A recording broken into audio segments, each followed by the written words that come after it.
Hello class, this is going to be my tutorial on the poetry unit, so your explication unit. I want to make sure I take some time, go over all of the rules, and then help you guys out with this process, which is, kind of fun, I think.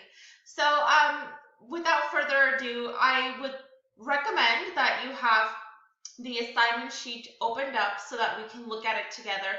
Please take notes as you listen to my tutorial. It will be helpful so that you can understand how this whole thing is going to be structured, where you start, how you should do this thing. So I hope this is going to be helpful. So first of all, let me minimize myself and let's take a look at the assignment prompt. I wrote the purpose at the very top. So, sorry.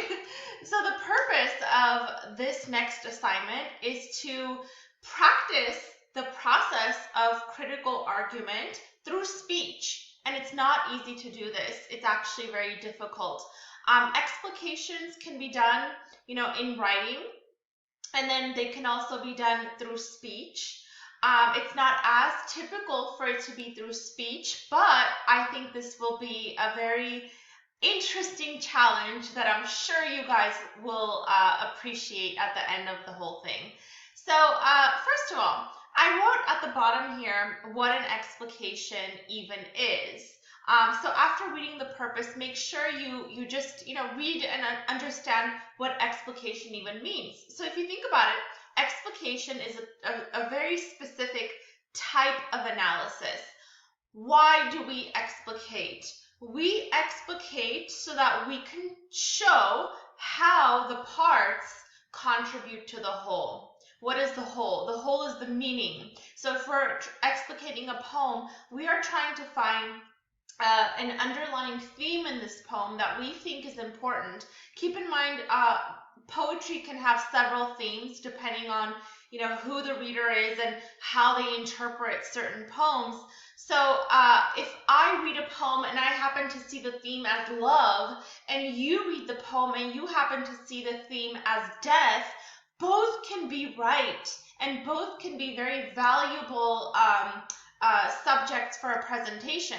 But keep in mind, same poem, two different themes, the how is going to be the poetic devices that you identify. And so my presentation on the same poem can be entirely different than somebody else's, which is also on the same poem. So I do have an example for you guys, but I did want to go over the rules for this assignment. And I want to make it as simple as possible. So this is what I wrote. I put in under the instructions just like a breakdown of what I'm looking for in this presentation. Now, a little bit more, a little bit less, it's okay.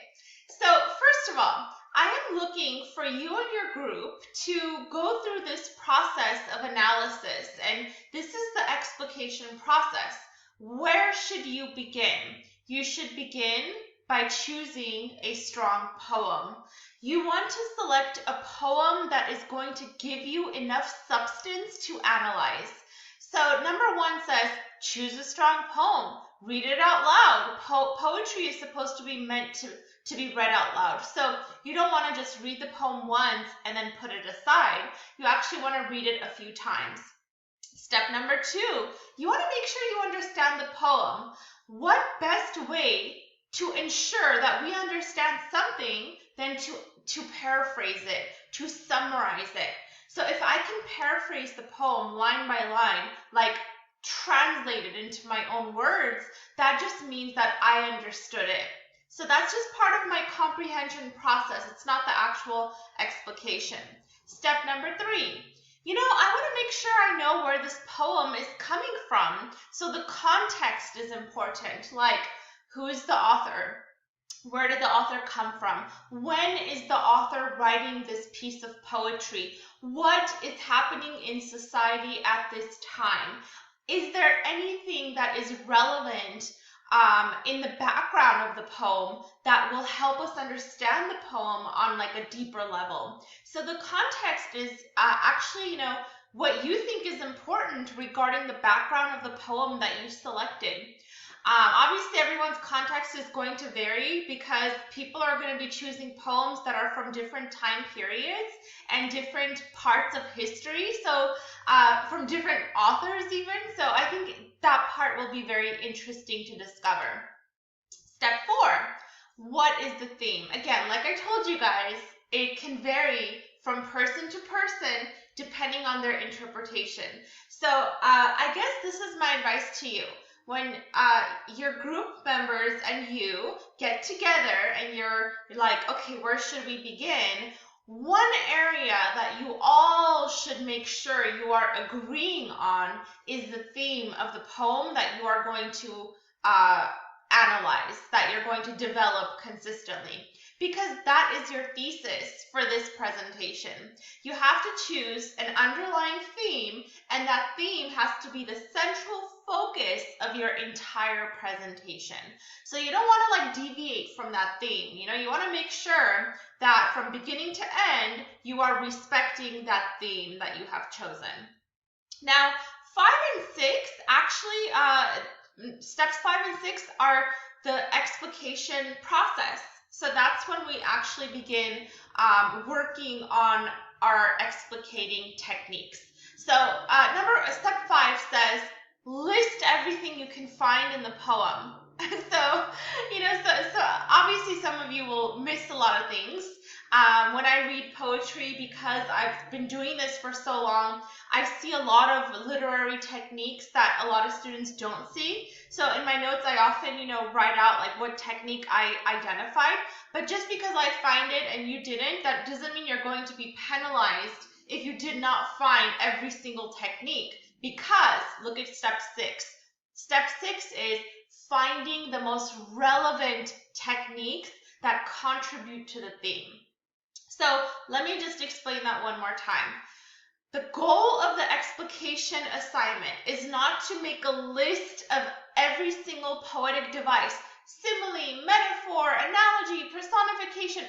That doesn't matter.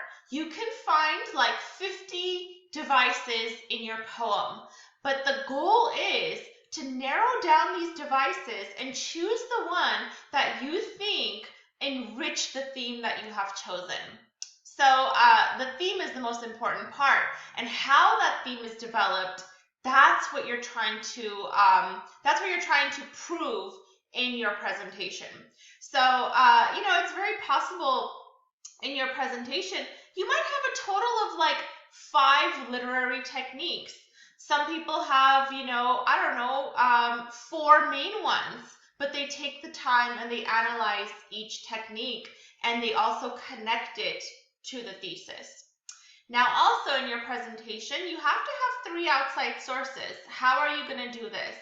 So I have a breakdown for you guys that I hope is clear. Number 1, I am looking for the actual poem to exist in your presentation. So what this means is, don't just say, oh, I did my presentation on Sonnet 130 by William Shakespeare. No, in your presentation, we need to see Sonnet 130. So that is your primary source.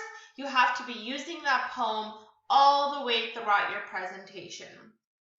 Source number 2. This is the source that you find that is going to help your context section. So, I don't know what kind of source you might want to find. It might be a Wikipedia article about the author.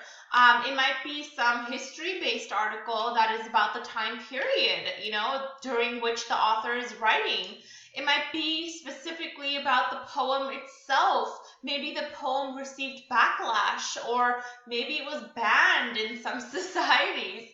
Who knows? I'm curious to discover what you guys are going to choose for your context section, because this adds life to the poem. We tend to see it as like a part of history, instead of like this isolated piece of writing that doesn't really apply to us. So the context really helps bring a little bit of history to the poem and to our understanding of the poem. Number 3, this is the third source. I am looking for a source that you find that is more analysis based. So what does that mean? When it's an analysis-based source, you can consult any kind of magazine, journal, book. There are so many authors who, like scholars in society, who have published works on studying poetry. So they've written articles about poems.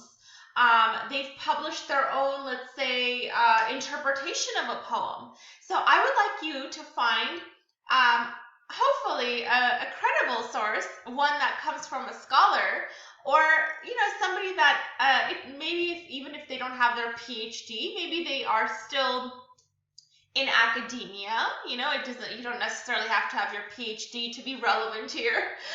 It could be somebody that has published a lot of work, articles on poetry that you want to use their work. Basically, the bottom line is I'm very open-minded about that third source. I'm just looking to see that it is from a person who knows what they're talking about, not some random Joe off the street, So credibility is important for that third one. Next, your presentation is 5 to 10 minutes in length. What does that mean? If you are a group of 2 or 3 people, 10 minutes is a really good amount of time.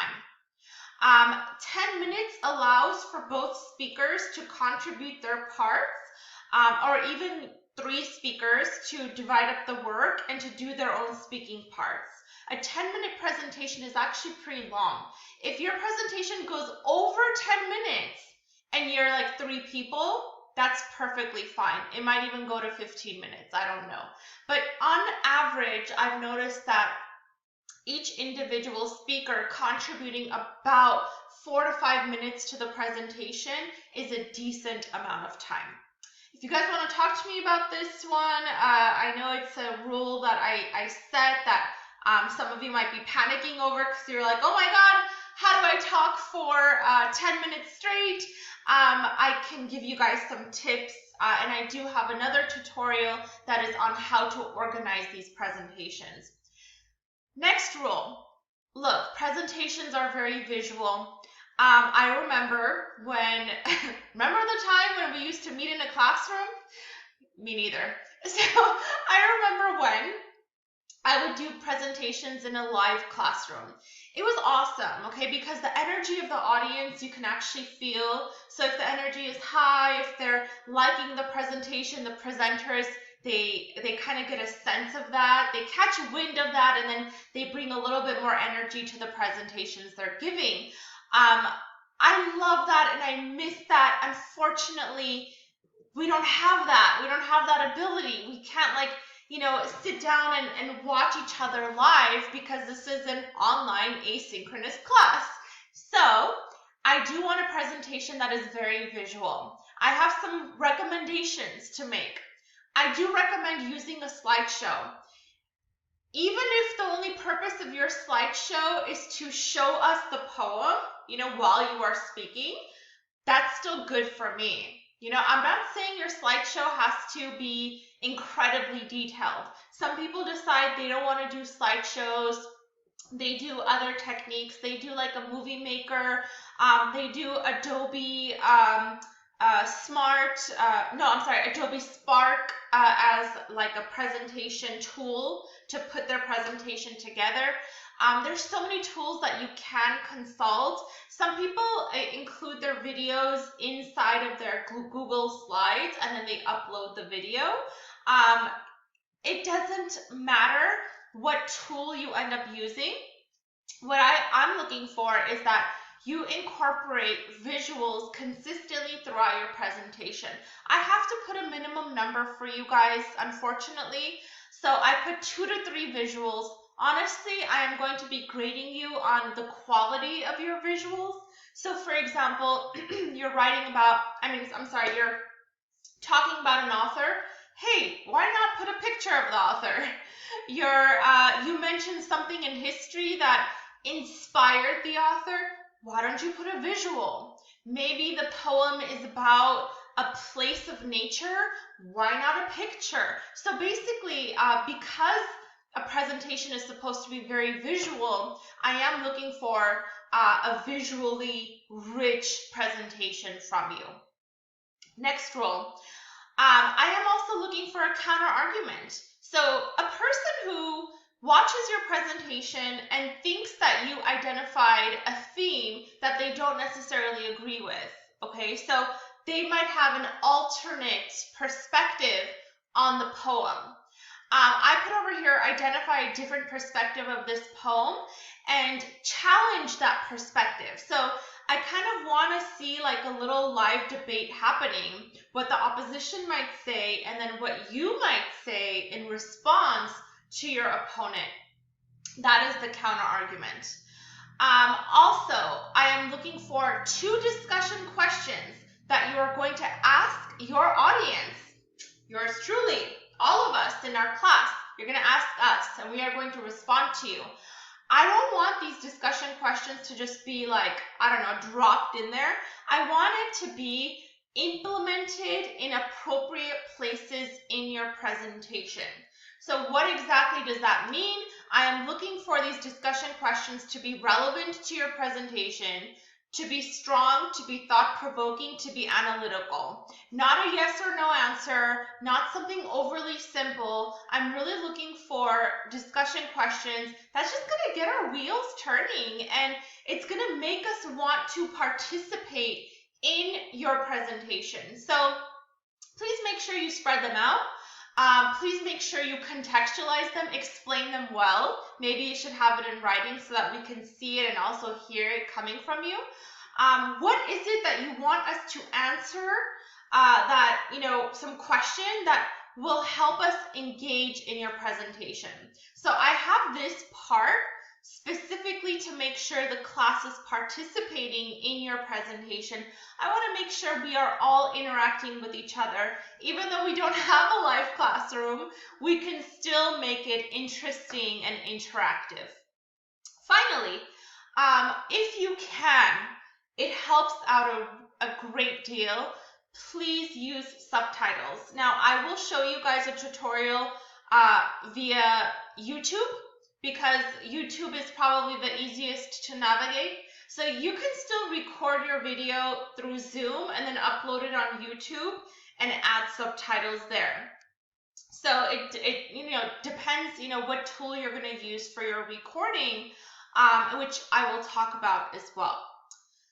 All right, I do have some tips though, because I've seen a lot of successful but also a lot of failed presentations in my history of doing group presentations. So number 1, please do not forget what your dominant theme in your presentation is. That is the thesis of your entire presentation. So I wrote over here that your goal in this assignment is to persuade me and the rest of the class that this is the dominant theme. Let me prove to you why. And that is the goal. I put be as persuasive as possible. Always anticipate that maybe somebody's going to disagree with you, because obviously, we read poetry in very different ways. So I might read a poem and not see what you saw, but try to convince me to see what you see. I put over here, although you and your group members are receiving the same grade, you will individually earn a 5% grade penalty if you do not respond to the discussion portion of this assignment. So let me repeat that. This is the discussion portion. If you guys remember, I'm asking every single group to come up with 2 discussion questions. You, as the audience, have to respond to those discussion questions. We're going to have a discussion forum, and I am looking for your responses. Those responses are there to show that you have watched the presentation and you have engaged in the presentation. So if you don't do that, you will receive a 5% grade penalty. So just to demonstrate, let's say your group got 90% on their presentation, but only you did not respond to the discussion questions, your grade drops to an 85%. So I hope that's clear. My second tip, present in a prepared, professional, and engaging way. The manner of presentation is important. Your energy is important. You guys, I understand we have such busy lives. I've learned from a lot of my students that a lot of them are parents. So having very young kids at the same time as, attending class and also having a job on the side can be very challenging. I understand that. And your energy is probably drained by the end of the day. And you're like, how on earth am I supposed to bring just high energy to this? You have to fake it, sometimes in life, right? You don't always feel the most energetic. You don't always feel at your happiest, at your most positive, but it's a presentation and it's only 10 minutes of your time. So please bring a little energy into it. I cannot tell you how dreadful they can be to watch when none of the presenters seem engaged at all. I mean, I hate to say that, but it's true. If you're just bored, sometimes they're just like slouching. Sometimes they don't appear on the screen. Make sure you are positioned in the center of your webcam, and make sure that your voice is loud and resonant. I also put audience members have to also participate. So, this tip is more for like live presentations, obviously, but it can apply to online ones as well. Your participation is in the discussion portion of that platform that we have. Aside from answering the discussion questions, please give each other feedback. Let each other know what they did well. Like if you liked a presentation, why not tell the group, hey, so-and-so, you're such a good presenter. I wish I could present like that. Hey, this group, I love what you guys did in this section. Everyone loves compliments and they like positive reinforcement. So why not do that? Share with your fellow classmates what it is that they did well and maybe something constructive, what it is that they can work on a little bit more.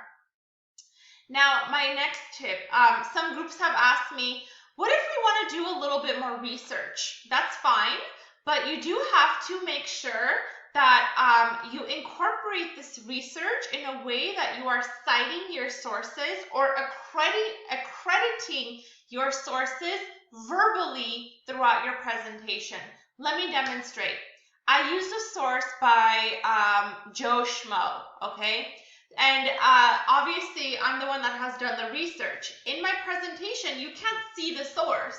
So what I'm going to do instead is I am going to emphasize in a source I found by Joe Schmo with the article title blah, blah, blah from this magazine, he says, and then I go on. So do you notice how that entire build up in the beginning, when you accredit your source, when you say my source is from here, from this author saying this, I am now accrediting that source. So you don't just use the information without citing the information. Even if your citation is verbal, it's still okay. And make sure to emphasize that so that we're able to catch on. Some people like to do works cited pages. So even if you have a works cited page, you still have to mention where your information is coming from as you are presenting it. So don't plagiarize. Even if you are speaking, you are still not supposed to plagiarize anyone's words. Finally, please make sure the quality is good before you upload your video. I've gotten so many videos that the editing was so horrible that entire sections were cut off. The audio was atrocious and I couldn't hear anything that the students were saying. It is your responsibility to double check all of these things. GCC does lend out computers, so they give laptops to students through, I think it's the Learning Center. I can find out. Please contact me and I can let you know I'm sorry, not Learning Center. What am I saying? Library. I can find out how you can gain access to a computer with a webcam if yours is problematic, okay?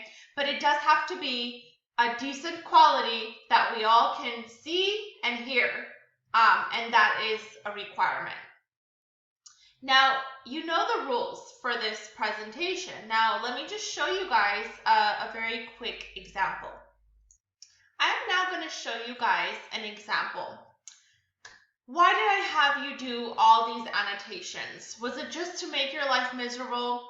No, it wasn't, I promise. It was actually, there was a clear purpose behind it. The annotations that you did in this poetry unit leading up to the explication were all examples of brainstorming. This is how you discover if you like a poem or not, if you have enough to write about or to present about in this case.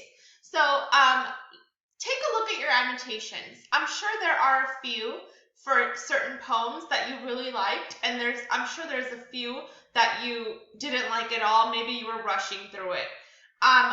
Look at those annotations, and what you will see is that you actually have some brainstorming. So a good place to begin is to just kind of like look through the poems that you annotated and then make your selection from those poems.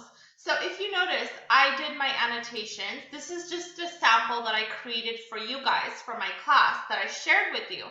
I did my annotation on Sonnet 130, okay? So maybe this was one out of the 10 annotations that I did for 1 week. And I was like, you know what? I have so many notes written down for this poem and so much that I actually would like to say about the poem. So I'm looking through my annotations. I'm like, oh, wow, I have a lot. You know, this is really good note-taking and really good brainstorming. Okay, I'm going to make my selection. So I do recommend making your selection from one of the poems that you annotated simply because you've already started the note-taking process and the brainstorming process. So why not continue that and create an explication around that? So I created this for you guys as a way to organize. So let me just show you, okay? Let's pretend that I'm going to do Sonnet 130 by William Shakespeare.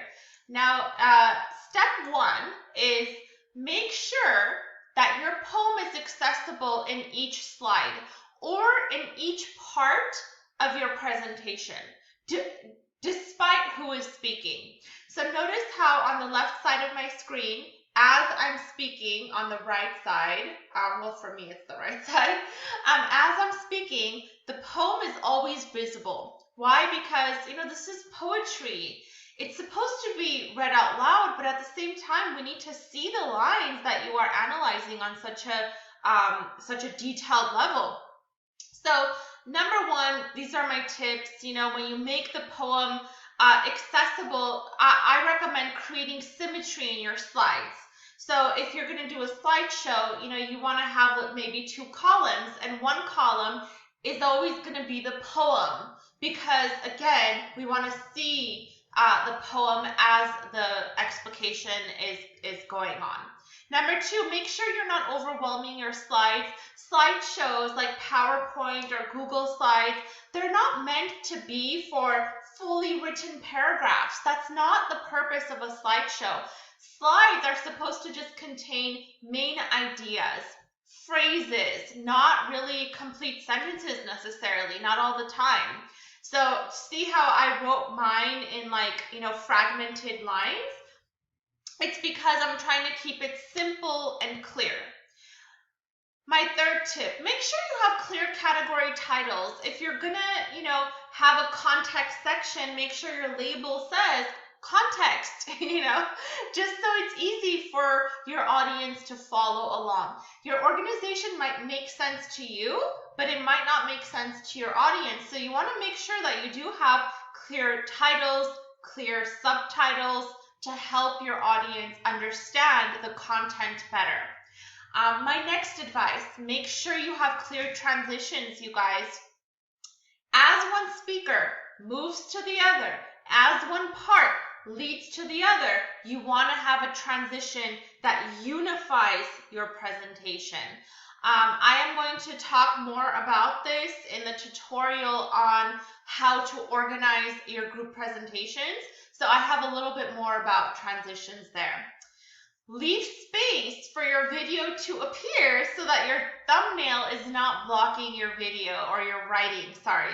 So your thumbnail of your video is not blocking your writing. I can put my video here, but that's going to be right smack on the writing. So I can always change it. And by the way, as you switch slides, you can also switch your video around. And at the end of this, I will show you guys what recording tool I recommend you use, which is probably the best quality, and I absolutely love it. Even though I use Zoom a lot, I do think that this tool works like a charm. Now, my next advice is make sure you are writing the theme clearly. So again, let me move myself so I don't block the writing. Make sure that the theme is written clearly. So notice, a theme can be something as simple as the theme of Sonnet 130 is love. Okay, that's fine. Is it the best theme? Probably not. I'm looking for a better theme. Something that you're wording that is like truly fascinating and complex. I mean, love is okay, but can you be a little more specific? The theme of Sonnet 130 is negatively comparing a woman to perfection, only to realize she is perfect for you. This is not a theme. This is a summary of the poem. So please understand that the theme is the main message, the main idea, and this ends up being more of like a summary. But can you maybe combine the two and create a theme that is a little bit more compelling? I think you can. So here is my final thesis. The theme of Sonnet 130 is the acknowledgement of love that is not blind but is true. The sonnet teaches us to see beauty in the imperfections of our loved ones. So your theme does not have to be so long. It does not have to be 2 sentences, but it should show that you put some thought into it. I don't just want to see the theme is death, the theme is friendship, the theme is love. I want to see a little bit more of an explanation of that theme. So your theme should be clear, it should be strong, and of course it should be consistently developed. Next, let me move myself again. Step 3, I put choose poetic devices that are only relevant to your theme. So since my theme happens to be love, I decided, even though you guys saw my annotations, there were a lot, I decided that I'm going to focus on these poetic devices only. The diction, the analogy, the alliteration, the connotation, the rhyme, and the structure. I think those are the ones that are most relevant to my theme of love. So I'm trying to make a list before I make my selection. Now check it out. So I just want to show you guys, okay? I put over here, make sure you show the device in the poem. So what does that mean? Now, if I'm going to be discussing the poetic device of diction and connotation, so I did one as a sample for you guys, okay? I want to show the poetic device. Notice how I have organized it in my slideshow.